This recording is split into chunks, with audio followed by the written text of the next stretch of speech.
The Constitution is clear. Congress, not the President, has the authority to declare war. The founders were unanimous in proclaiming that the power to declare war belonged exclusively to Congress. James Madison, the father of the Constitution, said that the executive branch was the branch most prone to war. Therefore, the Constitution, with studied care, vested that power in the legislature. Madison would further state that in no part of the Constitution is more wisdom to be found than in the clause which confides the question of war and peace to the legislature and not to the executive branch. Hamilton, who didn't always agree with Madison or Jefferson, wrote that the legislature can alone declare war, can alone transfer the nation from a state of peace to a state of war, and if the legislature has a right to make war on one hand, it is on the other hand the duty of the executive to preserve peace till war is declared.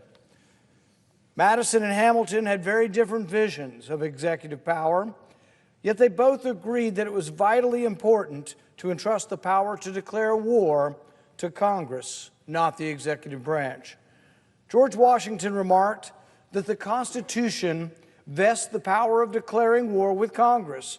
Therefore, no offensive expedition of importance can be undertaken until after they shall have deliberated upon the subject and authorized such a measure. No offensive expedition without congressional approval. St. George Tucker, a Revolutionary War era law professor, wrote in 1803 of how our Constitution diverged from the English tradition. He wrote, "In England, the right of making war is in the king. With us, the representatives of the people have the right to decide this important question. It is without question that Congress neither deliberated nor authorized the recent offensive military action against Iran. Each of us has taken an oath to uphold the Constitution. Deferring the decision as to when, where, and why the country goes to the war to any president is a dereliction of duty on the part of Congress. To commit America's military to fight wars on behalf of the nation is the most consequential and humbling responsibility that Congress is entrusted with. If we are to ask our young men and women to fight and potentially give their lives, then we in this body can at least muster the courage to debate if American military intervention is warranted." Washington's record of involvement in the greater Middle East is particularly abysmal, with dozens of campaigns costing thousands of American lives and trillions of dollars. Afghanistan, Iraq, Syria, Lebanon, Pakistan, Yemen, Sudan, Somalia, and now Iran, all countries in the region that the U.S. has bombed or is bombing. In each case, the hawks in Washington were adamant that the U.S. military intervention would lead to a glorious future and a great peace. Instead, after tragically losing thousands of lives and trillions of dollars, the U.S. is not in a better strategic position thanks to our interventions. After September 11th, a generation of brave Americans answered the call to serve, many enduring multiple deployments in the region. Some 7,000 U.S. service members paid the ultimate sacrifice in the war on terror. Tens of thousands more carry with them the scars of war, living with missing limbs, shrapnel, nerve damage, brain injuries, burns, scars. Some live with paralysis and are confined to wheelchairs. The mental wounds of war are also present, as we remember the more than 30,000 veterans who have committed suicide since Washington's misguided project to remake the Middle East. While our soldiers carry out their missions with honor, the Washington establishment consistently fails them. In almost all cases, our interventions were counterproductive, making us less safe and less prosperous. As the initial jubilation wears off from those who clamor for war, the regional situation remains precarious, and American service members remain in danger. Many advocates for war, giving voice to their real feelings, have loudly opposed the current ceasefire. Those arguing against a ceasefire give a callous testimony, insensitive to the cruelties of war.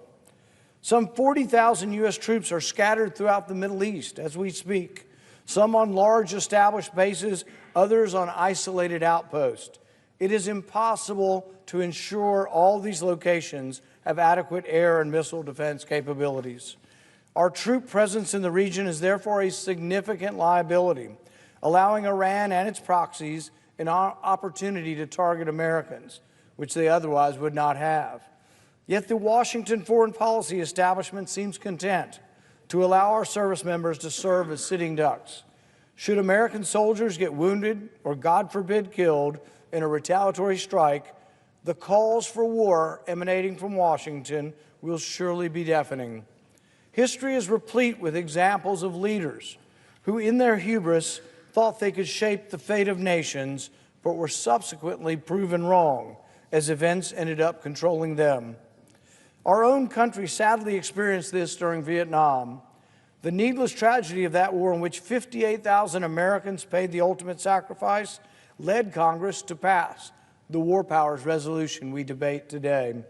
Congress intended to ensure a president would never again unilaterally plunge the American people into war without the people's representatives in Congress debating the issue.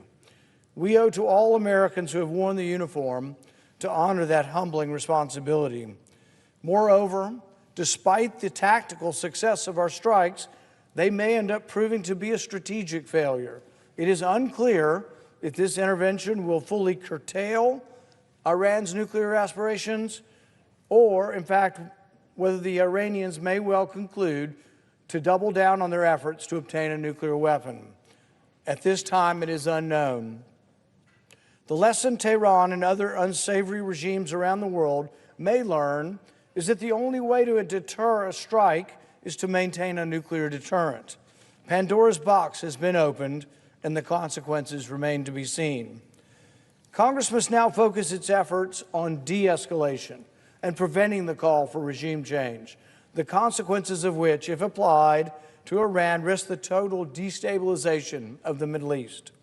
The American people are sick and tired of sending their children to fight and die in war zones on the other side of the world with no tangible U.S. interest at stake. Abdicating our constitutional responsibility by allowing the executive branch to unilaterally introduce U.S. troops into wars is an affront to the Constitution and to the American people. Today's vote offers every member of this body an opportunity to stand up for the Constitution, to stand up for American service members, and to stand up for America's strategic interests. I will vote in support of this resolution and urge my colleagues to do so as well.